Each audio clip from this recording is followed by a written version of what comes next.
seriously by some of our local businesses.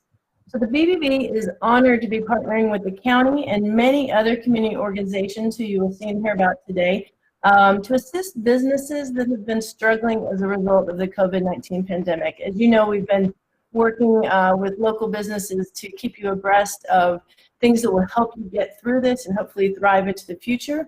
The county's assistance comes in many forms that we're going to go over today, all of which are very carefully designed to do a number of things. One, provide immediate economic relief. We know you need that. Two, help all of our businesses create safer and healthier environments for both your employees and your customers for the long term. And then three, to help you adapt your business models to recognize the changes this pandemic has caused and help you think about how you can thrive even more into the future under the new circumstances. So our speakers are going to be providing more information on the program and how your businesses can apply for all of this assistance. And it is now my pleasure to introduce County Judge, your County Judge, Ricardo Samaniego. Thank you, Mary Beth. And thank you for everything the Better Business Bureau does. I mean, just amazing. I find out more and more things that you do that a lot of people weren't aware of. So if you could find out all the resources that they have, I think it'd be very helpful. You know, this is what an opportunity for us. You know, we talk about different things and challenges that we get by being in COVID, but one of the sort of the silver lining are things like this. You know, our opportunity to reach out in technology with Zooms, the way we're doing things now. We have a broader audience, and we get to get that participation that at times was very difficult. So being here, this privilege really for me to be able to talk about the things that we're doing and then reach out. One of the things that has been such a big challenge for us is communicating evenly to every individual, you know, our populations that need to hear this information. It hasn't been an easy task.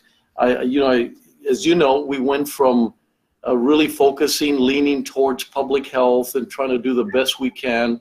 You know, our orders were really sort of seemed a little bit more towards getting public health straightened out. A lot of challenges with the hospitals, saturated hospitals and so forth. I think we're beginning to see, we're still not there yet, we're not out of the woods, but we're now beginning to see the importance of the balance. And you know, the balance at one time was difficult because of the acuteness. We had so many, we were at 2,200 cases per day. You saw what our fatality situation was like, but now we're trying to mitigate the two. How can we create a better balance? And I think today you're going to be able to understand a little bit more about this balance, the balance of looking at the economy, trying to help out as much as we can. We know that a lot of things went wrong, you know, a lot of challenges for our small businesses, but we also know that the orders did help. You know, it's sort of things have turned around pretty drastically. We're now helping other communities. Actually, they're transporting to our hospitals. We're having to let go of some of our resources to help other areas. So we're very fortunate that we were able to turn this around as quick. We don't know what's going to happen. I've been asking everyone, please wait a couple of weeks before we get excited about, you know, going in one direction or the other. Today we had 565. We still have, you know, 6 deaths today. So at one time, when we talked about 180 or 200, we got a little alarmed. So 565 is still not allowing us to believe that we're out of the situation. One of the things that I really want to thank the business community is that I see that they're more and more involved, not only in helping of the opening of the economy, but getting that word out about, you know, being safe, you know, using as much protection, that you have your mask, that you wash your hands, and that they're doing things within their own businesses to help us mitigate this incredible virus. And so we're now moving in that direction, and I want to thank the business community for also having that balance that we need. The virtual roundtables, I'm extremely happy to have them. I was able to get a lot of feedback. It's just very positive. I want to thank Ray Mancera in helping me with the beginning components of getting these virtual roundtables going in the right direction. And this is a little bit of an extension of those roundtables, because the idea was, how do we communicate what's out here? What kind of funds do we have, and how do we get them to the right individuals? And Jose will be talking a lot about that. And so one of the things I'm looking forward to is a Q&A. Very important that we hear from you. So one, communicate to you what's out there, but the other one is give us information, give us feedback, and the questions that you're going to be asking. So looking forward to having that relationship with you. And finally, we're trying to reach some of the areas. Of course, the county, we have certain lanes. One of them obviously is accessibility. Very important to us, whether it's transportation, whether it's funding, whether it's communication. It's really important that we reach out to the rural areas and allow them to be able to have the privileges that any part of the county has. And so we're really focusing a lot on reaching, and hopefully you will help us as well to reach these areas. Finally, just want to thank the Hispanic Chamber. I want to thank the El Paso Chamber, the Lift Fund, El Paso Community Foundation, Workforce Solutions, and of course, a Better Business Bureau that has been a great partner in these challenging times. So once again, I look forward that we're still not out of the woods, but we're really now beginning to be able to do what you've asked, and that is have a better balance between public health and opening our economy. And I leave you with this, please. We know how to open the economy. We have to open it properly.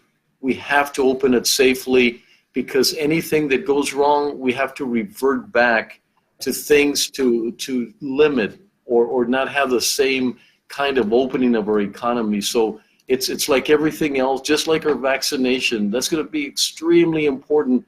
And what we're being told, that the better we handle it, the more vaccinations we're going to get, and the faster we're going to get everyone that shot in the arm, as we've been saying.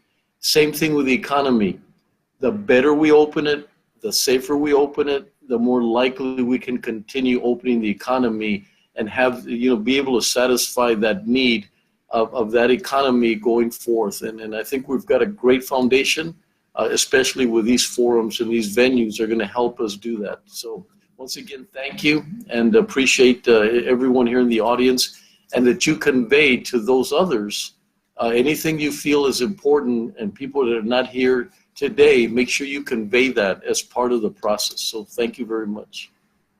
Thank you, Judge. We know it's been long, many months, and you've had to make some very tough decisions, but like you said, I think that we are hopefully going to be setting ourselves up as a community for a very bright future going forward, so that we're in a place to be able to adapt to whatever gets thrown at us in the future. And also, you touched on the communication and how important it is and how difficult it is. And so we're trying to do everything we can to make it as easy for the business community and the community at large to find the information that's most important to them. And that is why we created epbusinessstrong.org. It's a central place that businesses can go to find information about all of the programs that they need, and other information is on there too, really valuable about testing and safety and other orders and things like that. So if there's things also, and we're going to be having information on there to help you look back and get information on how to transform your business, digital marketing, things like that. So please keep using that as a resource, and let us know what else we can offer you with that, because again, it's all here to help you, working with the county, the city, and others. And just as the judge mentioned, please share the information with your colleagues, friends, family, anyone. It's very critically important that everybody's on the same page and that we're working together for the same goals. So with that, I am now going to turn it over to Jose Landeros, again, Interim Economic Development Director for the county. Jose and his team have been working literally tirelessly for the last several months, putting this program together. And I also want to point out too that it wasn't mentioned, the program that Jose is going to be talking about, the FAST.E.R program, the county and judge and the Commissioners Court saw the need to reach some areas that have not received assistance like others within the city of El Paso. And so they have made funds available. These are not federal funds. These are the county is using its resources to help businesses directly. And I think that that's a very, very important point to emphasize here. So we want to thank the Commissioners Court and the county judge for their foresight and being able to have those funds for an emergency like this and to utilize them when it's needed. So again, now we'll turn it over to Jose Landeros with the county and let him talk about the FAST.E.R program and the resources that are available to you all. Great, good afternoon, and thank you, Mary Beth, and thank you, Judge. Definitely want to start off by saying that we wouldn't be having this conversation today if it was not for the leadership of the Commissioners Court. This program is being funded by the county through our unappropriated and unallocated reserve, which is like our rainy day account, our savings account. It's been sparingly used over the history of the county. I think most recently in 2006 when we experienced the severe flooding and disaster that we saw. And so that definitely speaks to the crisis that the Commissioners Court has identified in the business community, and the fact that we are making these resources available are because of their vision and leadership. And so wanted to thank them for allowing us the opportunity to develop this program, and also to partners like the Better Business Bureau and all of the program administrators who have worked tirelessly alongside of us to get this program up and running in such a short amount of time.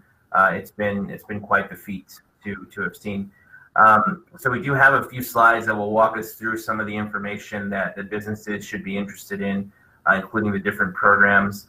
So we can go ahead and start by jumping into the first few slides that discuss the details of the different programs. So it is a combination of zero interest loans that may become forgivable, also grants, as well as technical assistance program. So the first program that we have is what we are referring to as our large loan program. This is being administered by the El Paso Community Foundation, and we are offering zero interest and forgivable loans for this program, ranging in anywhere from $35,000 to $125,000, and we have allocated $2 million for this initiative. Important to state that each agency has their own application process. There is no common app between all entities because they are considering different elements, but ultimately, similar to applying for a mortgage, you know generally what you're going to need to expect to provide. There is going to be some analysis of the business's credit worthiness and the capacity to make repayment. And the details and the terms of each loan will be predicated on that analysis done by each lender. So know that there are some general guidance, some general overall program goals that the county has set, and we'll discuss those later. But for the most part, this is a loan application process that your business or you will be going through. So very important to make that distinction very early on. In addition to these large loans, we are also administering a small loan program. And this small loan program, we have two partner administrators, both Lift Fund and People Fund. Same circumstances, zero interest loans that may become forgivable. The amount is different here. So any loan amount ranging from $1,000 all the way up to $50,000, you can go and partner with Lift Fund, or you can submit an application to either Lift Fund or People Fund. And the court has appropriated $3.5 million to this initiative. Now, I wanted to point out that Mary Beth referenced the epbusinessstrong.org, a very good place to start if you have questions about how do I get involved in this process. When you click on financial assistance, you're going to see some information there about the grant program that we're administering. As you scroll down, you'll see a referral form, which is a great tool that helps the administrators, but it also helps you as a business owner or an interested party get more information. You fill out the information, which is helpful for us and for the administrators, but upon completing that, you're actually going to be prompted to put information about what kind of loan amount you're looking for, assistance amount you're looking for, in addition to what types of investments you're looking to make. Do you need assistance in investing in an air purification system, and in what amount? And after you complete all that information, the form actually provides you with referrals to different agencies, and it tells you, well, based on what you put into the form, you should actually reach out to any of these partner agencies. And so that's very helpful if you don't know what your need is today, and you know that you just need help and you want someone to help guide it, and it's 2 a.m. If you're like me and you're scrolling on the internet late at night, because that's when you get your best ideas, or you're up late for whatever reason, that's a good resource to start with. In addition to the fact that our staff at County Economic Development is available to help answer any questions in case you need guidance. You can call us at 546-915-546-2177. You can also email us at economicdevelopment@epcounty.com. With that information, we will be able to respond to you and help guide you, but definitely know that epbusinessstrong.org and that referral form is a huge asset to help guide some of your preliminary questions. So that way you're pointed in the right direction and you can make contact with each of those program administrators.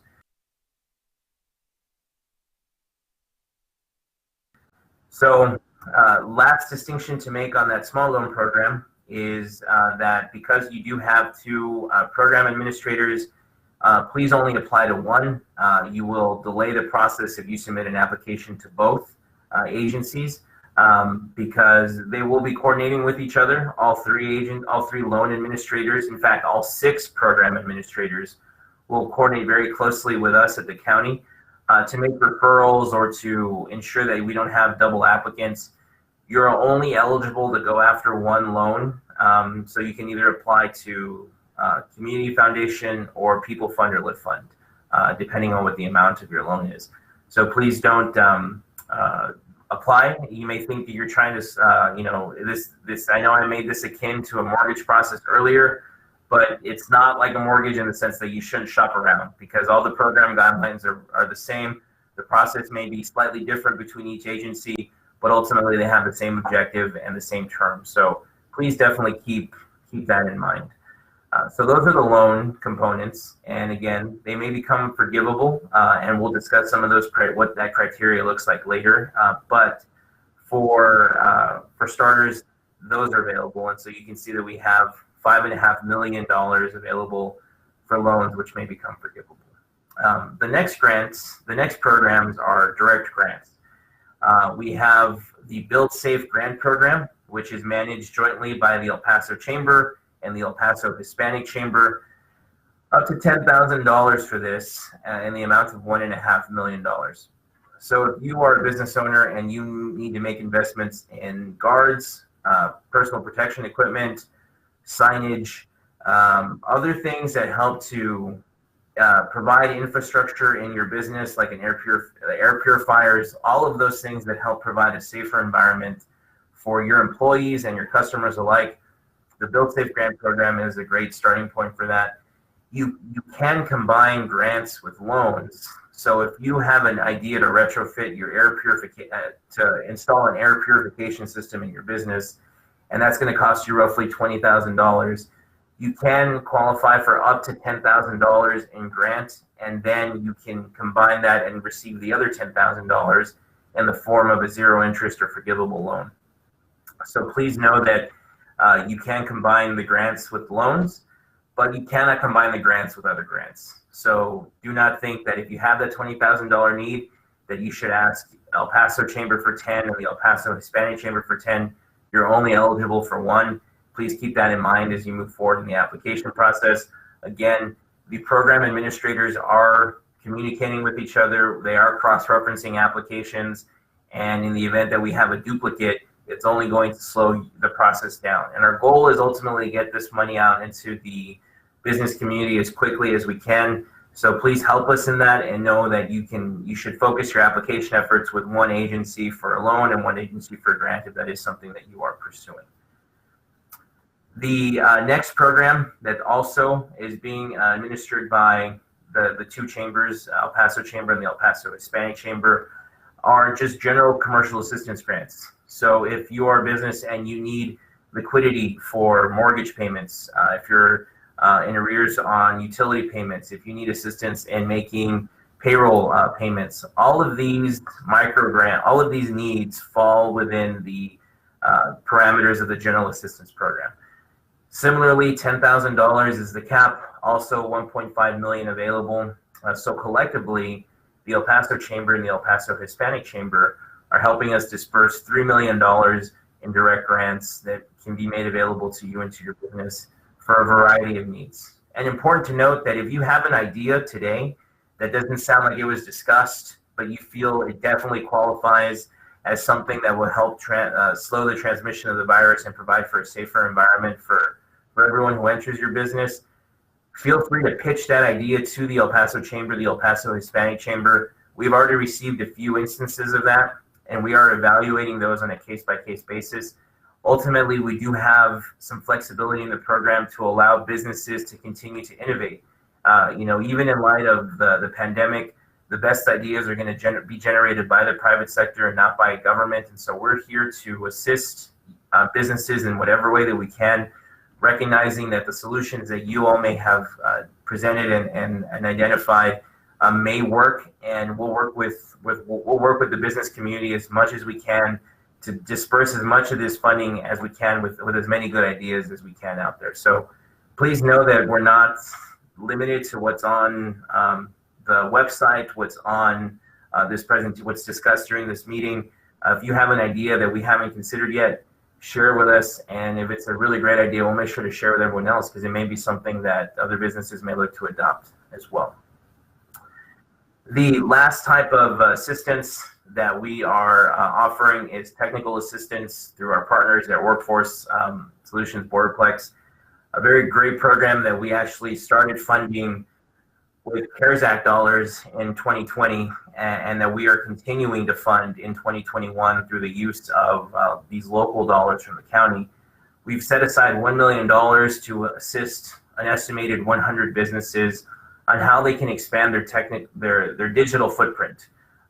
It's not so much about having a Facebook page, and a website if you're a restaurant, for example, so much as it is about having an online menu and an online ordering system that helps facilitate safer delivery of your product to your customer through curbside or pickup service. You don't have individuals who have to order and wait, or you have to tell them to go wait outside because you're at capacity. Facilitating that is in the interest of this, and also introduces an element of sustainability for business, because those businesses can continue to operate this online ordering, curbside assistance past the pandemic. And so a lot of the goals that we have here for the program is to not only weather the storm and come out on the other end of it, but once we are past the pandemic, how can we ensure that there's a level of sustainability and resilience instilled in these businesses, and the digital assistance from Workforce Solutions Borderplex is a huge way that we can do that. And important to note that if you, as a business, apply for this program and you receive assistance, you can combine this program with a grant. You can also combine this program with a loan. So know that you have a lot of flexibility in maximizing what Workforce identifies as a solution for you, because they may be able to assist in acquiring a new modern point of sale system, but they also make other recommendations based on your business needs. And if those business needs exceed what's available in funding from that program, you can actually use the other programs to help complete that package of services to actually upgrade your business. So definitely know that that is available to you and to your businesses. And so you have a wide variety of options to determine how you can establish your business now in 2021, right? It's a new year, and we're hopeful that things start to the page starts to turn, and that with 2020 behind us, we can really introduce a level of resilience and viability into local businesses through this program. The next few slides I want to just briefly go over because they do discuss some of the eligibility criteria and some of the goals that Mary Beth mentioned initially. And the fact that for the first 60 days of the program, we have set aside funding in the amount of $6 million for businesses specifically located outside the city of El Paso. The reason why this was done is because these businesses did not have access to similar programs before this point in time. The city of El Paso very successfully established CARES Act funded programs that we actually borrowed the ideas from and actually built and expanded on for the purpose of this program. So we definitely also want to thank our partners at the city for giving us the foundation to build on. But we also wanted to verify that businesses outside El Paso have the opportunity to tap into these resources. And so for the first 60 days until March 5th, these businesses will have exclusive access to $6 million. $4 million of that $10 million has also been set for 40% of all the funding for these programs is available for businesses that are located within the city.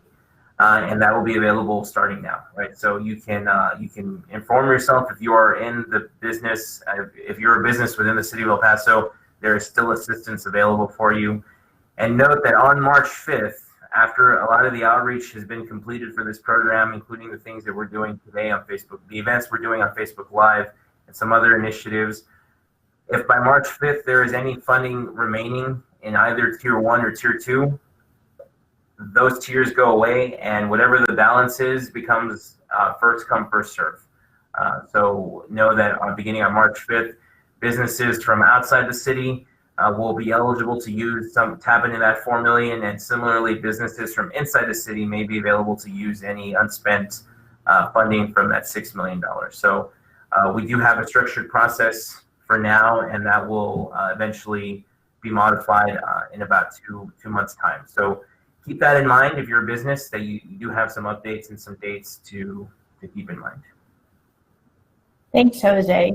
That was great and a lot of information, and we'll remind everybody that a lot of the details are also provided on this page that you saw at epbusinessstrong.org. We're going to get into the Q&A in just a minute, but before we do, Judge, is there anything you want to add now? A lot of the questions are pretty technical, so I think Jose will have the answers at the tip of his tongue, but I wanted to give you the opportunity to add anything that you thought glossed over. No, I guess, we've talked about it, just the ability to communicate and that everyone understands. It's always hard on us when the funds are not used, and we've actually had those situations where we find out that people weren't able to apply because they didn't get the information. So we're hoping that what we're doing today addresses some of those challenges we had with previous funds. So Jose, thank you very much. And also, just want to reiterate that the support that I've received from Commissioners Court and just the way we focus on this balance between public health and getting the economy back on track has been extremely innovative and I believe generous in the sense that we did tap into some funds that are not unlikely to be tapped in. And I think Jose made a great point saying that the only time that we have used them has been in a very emergency and critical situation. And that sends a message that we do agree that businesses are in a very critical and an emergency situation to be able to open the economy properly. It was also mentioned that money going towards things that allow you to open safely are going to be very much highlighted and appreciated. That if there's something that keeps you from opening safely, that should be one of the things that you might want to look at. So thank you. Thank you. So a couple of questions that we've gotten online. One is just about process, and you've obviously gone through the process fairly well. The best way to start right now is, like you said, to use the referral form on EP Business Strong. That will show you. And then if a business uses the referral form and that information is sent to the partners that we're working with, what if they haven't heard, or what do you suggest?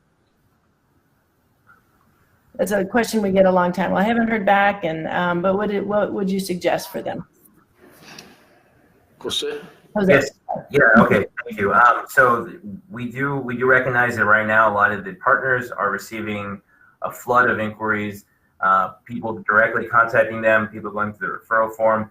So each agency has prompted with some response. Once you submit an application through those agencies, it says, give us 7 days, give us 5 days, and we'll be in touch. And I think we're asking for the business community to sort of recognize that they're sifting through all those applications, and they will be in touch as quickly as possible. And that is often the worst case scenario that they're forecasting for. They'll often be in touch much sooner than that. But in the event that you do have that, please feel free to reach out directly to the program administrator. Let them know you submitted an application or a referral form and you have yet to hear back. And also feel free to contact us again. You can email us at the county at economicdevelopment@epcounty.com.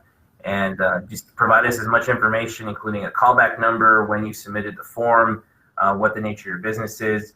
The more information we have in that initial email, the faster we can act and reach out to the program administrator to make sure that everything is moving along and there wasn't an oversight and nothing's fallen through the cracks.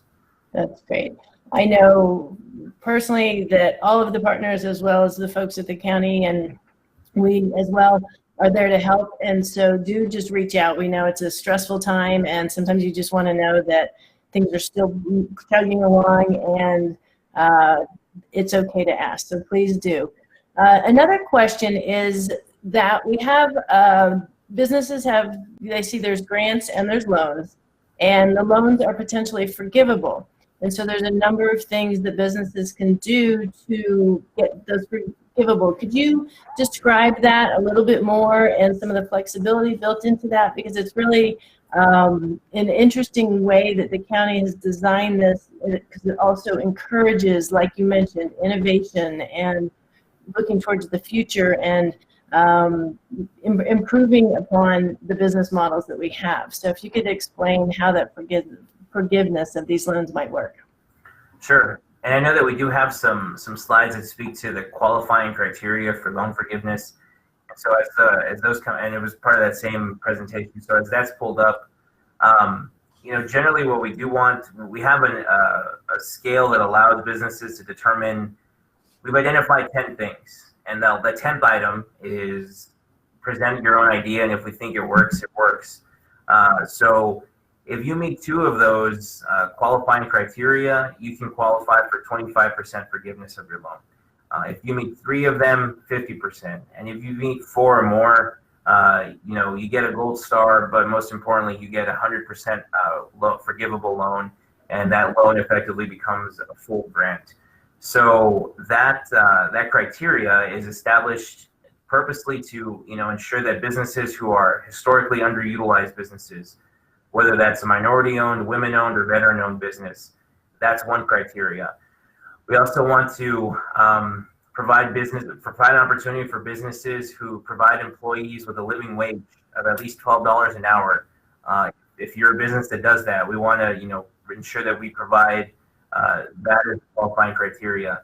If you have a non-essential business that decides to voluntarily reduce the capacity below maximum capacity allowed by the health authority, by the governor, by the county judge, by 25%, then you can do that. So if we're supposed to be at 50% capacity as things change, and you decide that you voluntarily want to reduce it to 25% capacity, that's a criteria that helps you qualify for forgiveness. Additionally, if someone is a business that can utilize delivery, curbside service, or outdoor dining for other services, or other businesses that can have transition to zero interaction between customers indoors, for a period of at least 90 days. So if you're a restaurant, you say, I'm going to do nothing but to go and curbside, or I'm going to provide outdoor patio dining, which this week maybe not the best week for that. But in all seriousness, if you also have a restaurant or a business that wants to create an outdoor alfresco setting for their restaurant or for their business, and you want to make the investment in heaters to really make that an enjoyable experience for people where they actually feel that they can comfortably go and patronize the business, that's an eligible expense as well. But if you make that commitment to close for 90 days, that qualifies for forgiveness of loan. Also, if you're another type of a service industry, a professional service industry, for example, and you need to make investments in technology to allow your employees to work from home for 120 days, then do that. So anything that really is geared toward reducing the traffic of people and the interaction of people within businesses is really what we're trying to incentivize. And knowing that some businesses have already done this and are continuing to explore ways to do that is also the reason why we've evaluated this. If you have an effort that wants to increase digital sales, a lot of the information that we discussed about the technical assistance program offered by Workforce Solutions is in line with that. Consider that something that can also help you qualify for loan forgiveness. If you update your point of sale system to something that allows touchless payments, I can tell you that I have used this device to issue more payments than I ever thought I would, using Apple Pay, Samsung Pay, Google Pay, all of those resources, and having up-to-date point of sale systems is a great thing to consider investing in as well. So helps to reduce the exchange of money, cards, and all provides for a safer shopping experience. If a business participates in a business coaching program or curriculum, again, how do we introduce sustainability and resilience into the businesses? If you agree to do that through either the El Paso Chamber, the El Paso Hispanic Chamber, or another resource that you present, that would also qualify for loan forgiveness. And most importantly, another proposal that you have yet to come up with, or maybe you are developing that idea now.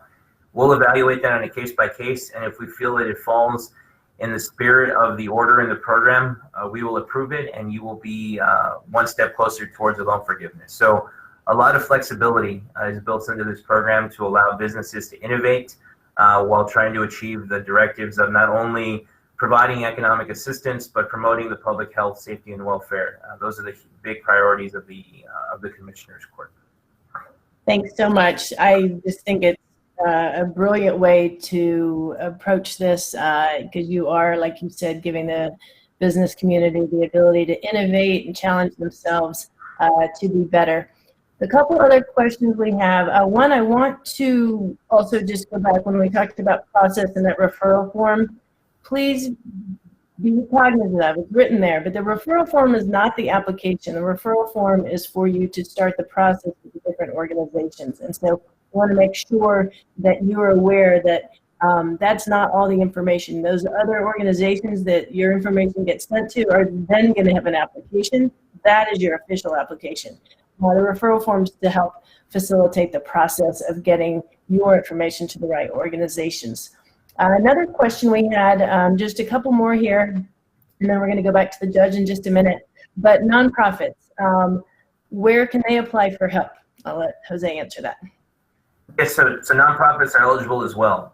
So if you're a nonprofit, there's some basic criteria that we want to make sure the business was in existence at least January 1 of 2020, has an employer identification number, an EIN, and nonprofits are eligible for that. And if there is some effect that you can demonstrate because of COVID, a negative effect to your business, whether that's increased costs, reduction in revenue, that will allow us to provide assistance. So please know that this program is open to both nonprofits and private businesses alike. Okay, thank you. And could you explain, there are some businesses that are excluded, types of businesses that are excluded, and we've gotten a few questions about why are some of these excluded, and do you have any suggestions for them? Are there any other options for them to pursue in terms of finding assistance? Yes, so we did have a conversation with the Commissioners Court about exclusions, right? So for example, we've excluded county employees or spouses of county employees. We're not eligible to receive the funding. The program guidelines that are on the website and that were ultimately adopted are ultimately a reflection of the priority and values of the Commissioners Court. And so we're not looking to provide incentives to bad actors, for example, and individuals who have maybe sued the county in the past 2 years for a variety of reasons, or we're not allowed to provide assistance to individuals who are in arrears to the county in some way, shape, or form as well, and that's by state law. So we do have some guidance on limitations that we have to enforce, and also some decisions that were made programmatically, but there's a limited amount of resources, and ultimately the Commissioners Court made the decision to exclude certain businesses and certain activities for that reason. And so one of the categories that we have are also individuals who have received a citation that has been adjudicated for failure to comply with the judge's health order, or the mayor's order, or the governor's order. Ultimately, again, these exclusions exist because we have a finite amount of resources, and we have to, as an agency, prioritize the assistance that we do offer.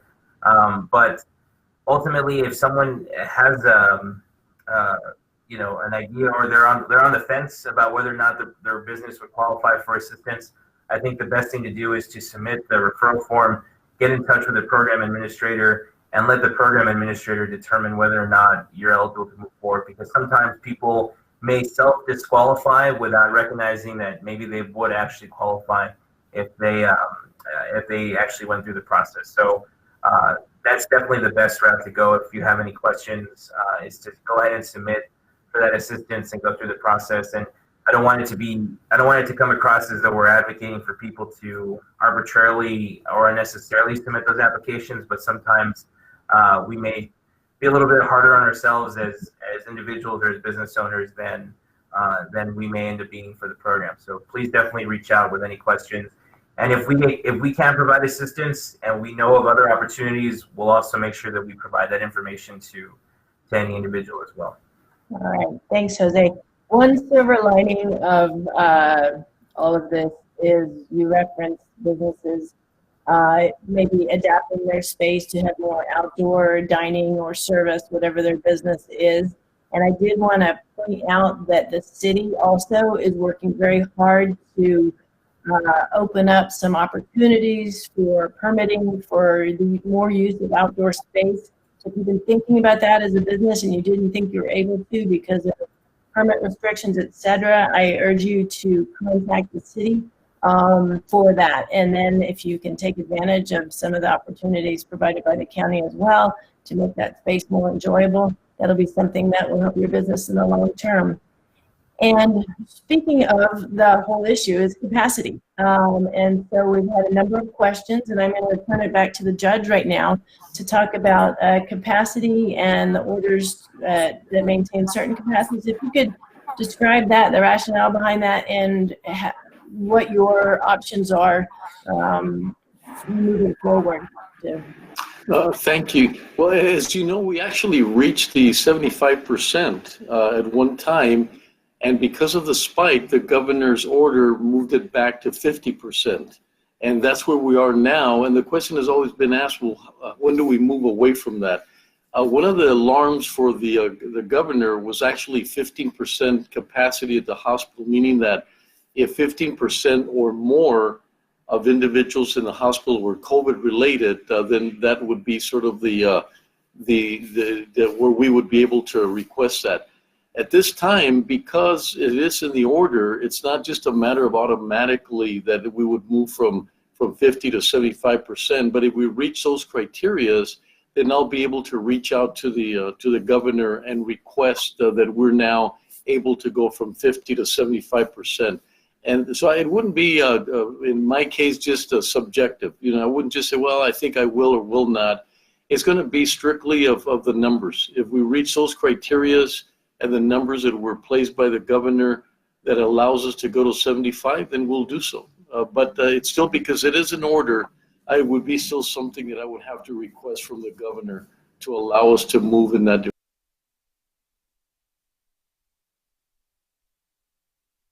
direction. Okay, thank you so much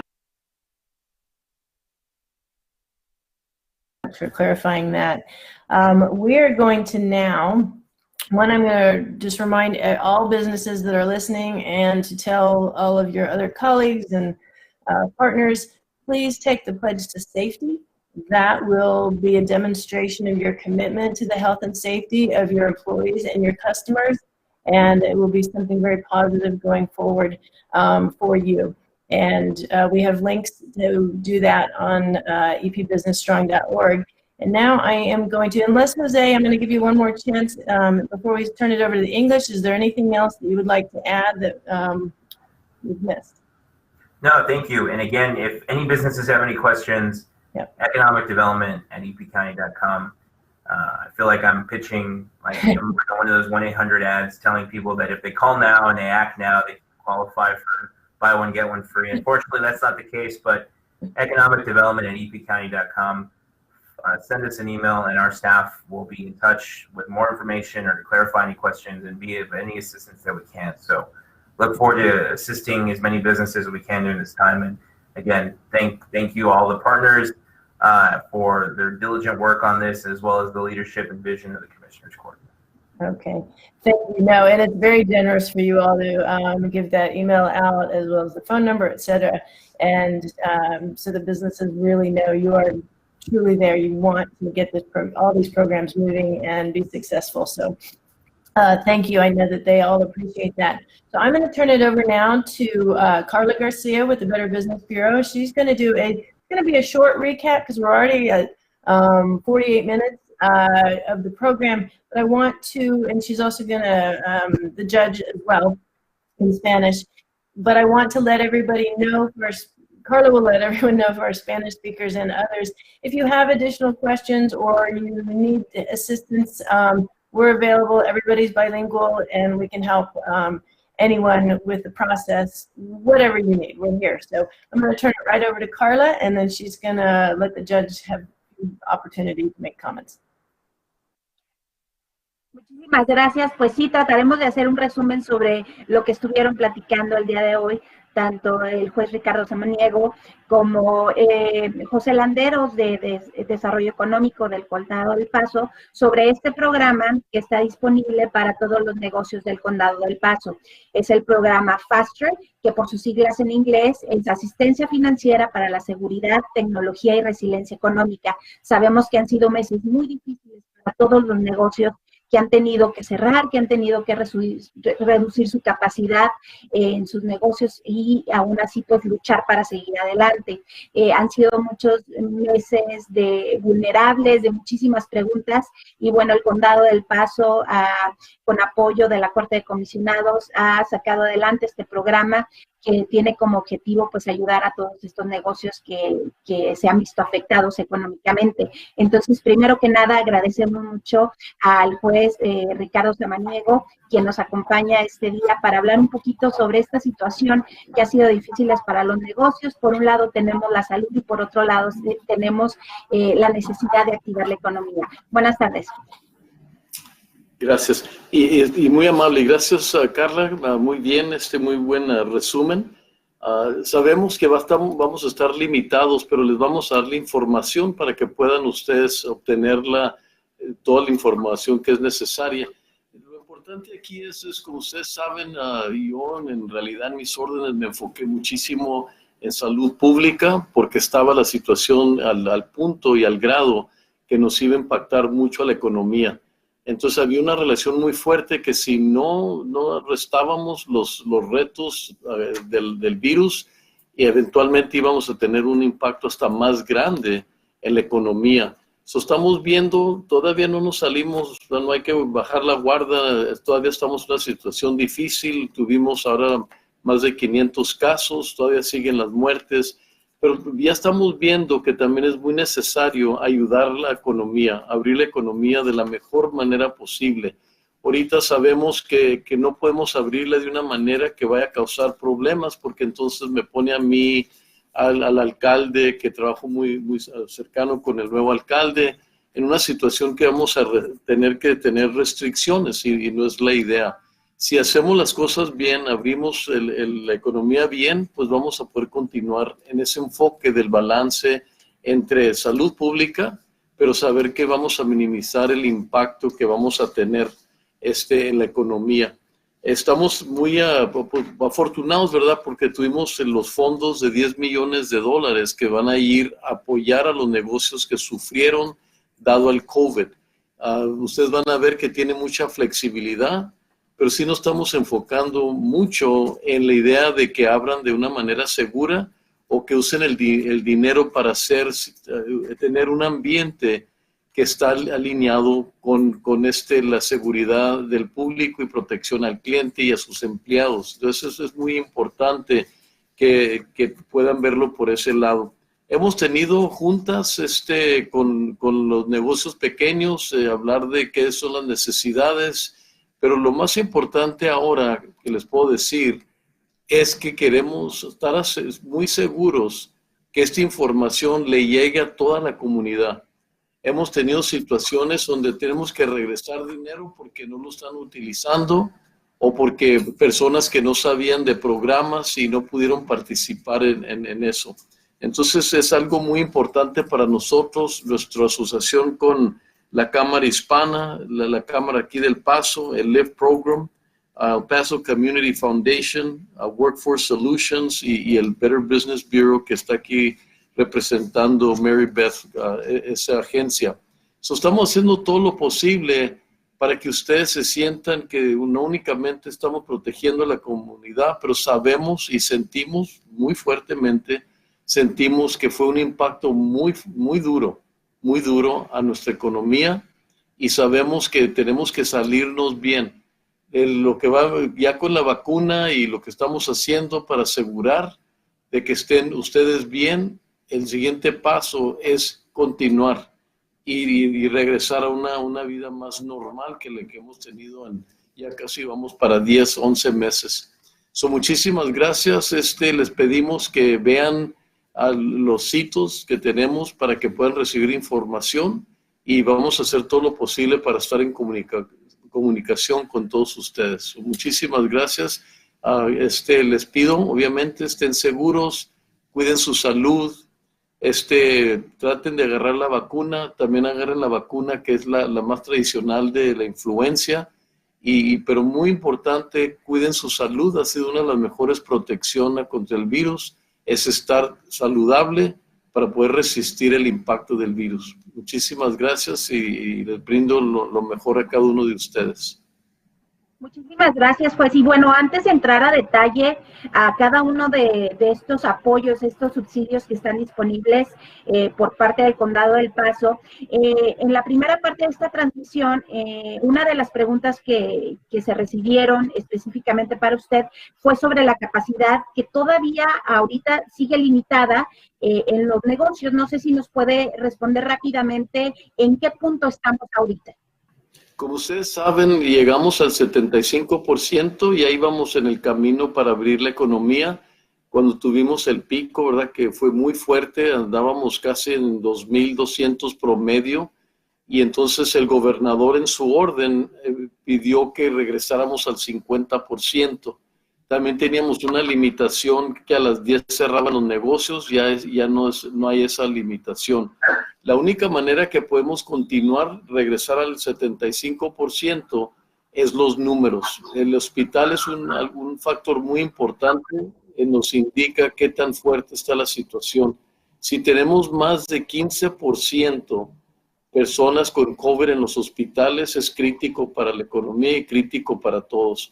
Entonces tuviéramos que bajar menos del 15% y ese es un factor muy importante. Cuando lleguemos a esos criterios donde nos permiten, inmediatamente yo le escribiera una carta al gobernador y creo que va a estar muy disponible porque son criterios de él mismo, de que nos permita abrir la economía o regresar al 75% y luego continuar al 100%. Pero no es algo automático, es algo que tuviéramos que escribirle al gobernador y pedirle que nos quite esa restricción del 50% y nos permite ir al 75%. Perfecto, pues muchísimas gracias.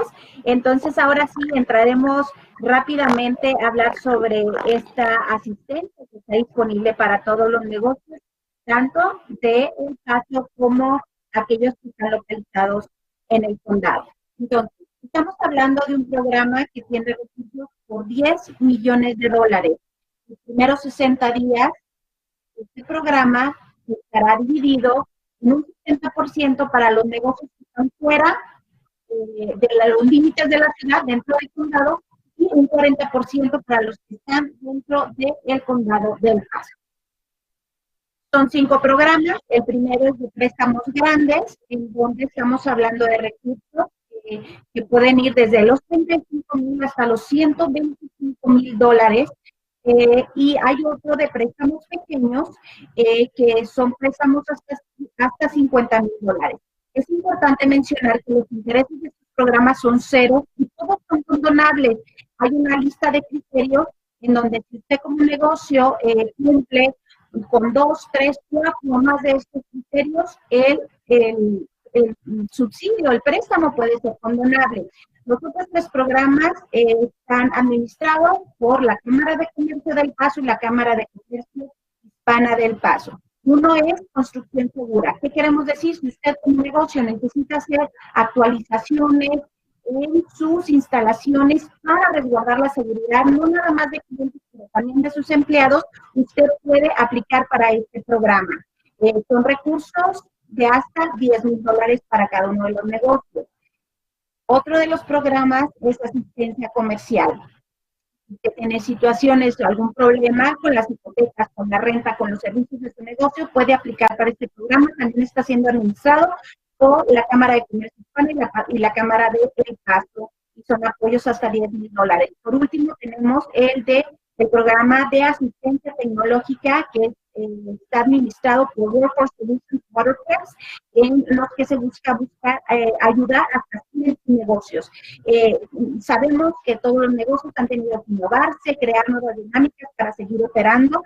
Es por eso que es importante este programa. Para algunos hay limitantes de aplicar para uno u otro, pero es muy importante que usted se anime. Toda esta información la puede encontrar en el sitio epbusinessstrong.org, en donde están todas las aplicaciones, y también es importante mencionar que hay un formulario de referencia que también le ayudará tanto a administradores como a usted para negocios saber qué tipo de programa le conviene en base a sus necesidades.